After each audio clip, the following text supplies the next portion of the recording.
প্রচারের পর থেকে দর্শকদের মাঝে সাড়া পেলে ব্যাচেলর পয়েন্ট ধারাবাহিকটি দর্শক প্রিয় হয়ে ওঠার ধারাবাহিকটির প্রথম ও দ্বিতীয় কিস্তি দিয়ে জনপ্রিয়তা বাড়ে তৌসিফ মাহবুব ও শামীম হাসান সরকারের।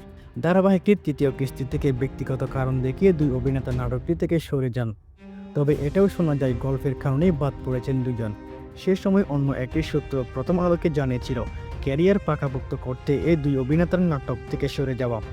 আসলে কি ঘটেছিল?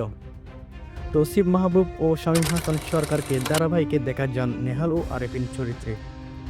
প্রায় 4 বছর আগের সেই সময়ে নাটকটির নির্মাতা ও রচয়িতা কাজল আরেফিন জানিয়েছিলেন গল্পের নতুনত্ব আনতে চরিত্র দুটি রাখা হয়নি।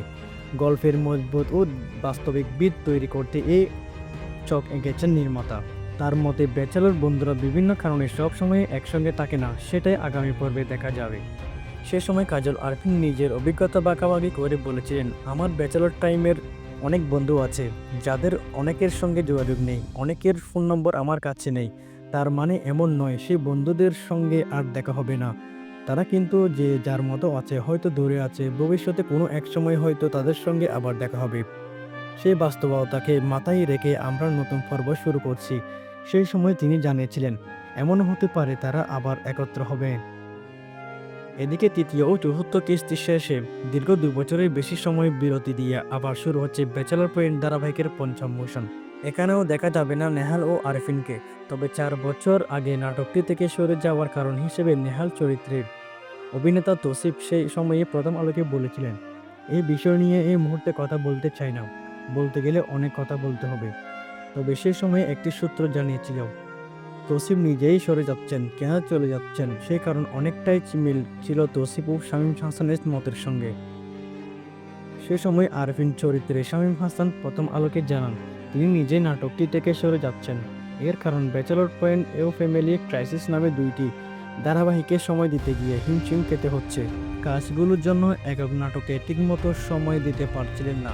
সে সময় শামীম প্রথম আলোকে বলেছিলেন, আমি নির্মাতার সম্মতিতে নাটক থেকে সরে এসেছি। বেশ ভালোভাবে আমাকে বিদায় জানানো হয়েছে, এছাড়া আমার অন্য কোনো পথ ছিল না। কারণ সিরিয়াল একক নাটক একসঙ্গে করতে খুব সমস্যা হচ্ছিল।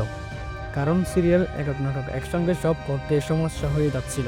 পরিবারকে সময় দিতে পারছিলাম না, নিজের কাজগুলো করা হচ্ছিল না। আমার ফ্যামিলির সিদ্ধান্ত নিয়ে আমি নাটকটি ছেড়েছি।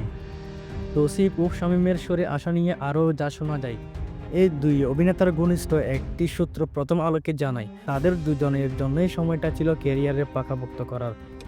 তারা নানান রকম কাজে সময় দিতে চাইছিলেন। এর মধ্যে অন্যতম ছিল নিজেদের নানা চরিত্রে ভাঙা বিভিন্ন পরিচালকের সঙ্গে কাজ করা, কিন্তু তারা একটি মাত্র চরিত্র দিয়ে বেশি প্রশংসা পাচ্ছিলেন।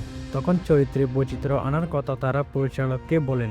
সেই সূত্রটির নাম প্রকাশ না করার শর্তে বলে তৌসিফকে কখনো ভাবা হচ্ছিল বহু তারকাময় কাজগুলো দিয়ে সেই বেশি প্রশংসিত, একক নাটকে নয়। এটা নিয়ে তৌসিফ চেয়েছিলেন প্রধান চরিত্রে গুরুত্বপূর্ণ অভিনেতা হয়ে উঠতে। তৌসিফ তাই বহু তারকার কাছ থেকে নিজেকে সরিয়ে ক্যারিয়ারে নিজেকে প্রতিষ্ঠিত করার জন্য এগিয়ে নিতে চেয়েছিলেন। যে নাটকটি শুধুই তৌসিফের হবে, তারা প্রধান চরিত্রে নিজেকে প্রমাণ করার জন্য ধারাবাহিকটি থেকে সরে যান। 4 বছর পর সেই পরিচালক জানান আজ তৌসিফ নিজের চেষ্টায় ক্যারিয়ার এগিয়ে নিয়েছেন। নাট্যাঙ্গনে তার যথেষ্ট চাহিদা তৈরি হয়েছে, তার নাটকগুলো কোটি কোটি দর্শক দেখছেন। শামীম হাসান সম্পর্কেও একই কথা বলেন তিনি। তবে ব্যাচেলর পয়েন্ট থেকে তৌসিফ ও শামীমের সরে যাওয়া ক্যারিয়ারের জন্য কী ধরনের প্রভাব ফেলেছে সেটা বিচারের ভার দর্শকের উপর ছেড়ে দেন তিনি। এদিকে পবিত্র ঈদুল আজহা থেকে ব্যাচেলর পয়েন্ট নাটকের পঞ্চম মৌসুম শুরু হচ্ছে। ঈদের দিন থেকে চ্যানেল আই, বুম ফিল্মসের অফিসিয়াল ইউটিউব এবং বঙ্গ অ্যাপে দেখা যাবে ধারাবাহিকটি। নাটকে অভিনয় করছেন মারজুক রাসেল, চাষি আলম, পলাশ, আবদুল্লাহ রানা, মনিরা মিঠু, শিমুল শর্মা, পাবেল, পারিয়া শাহরিন, সঞ্জনা সরকার প্রমুখ।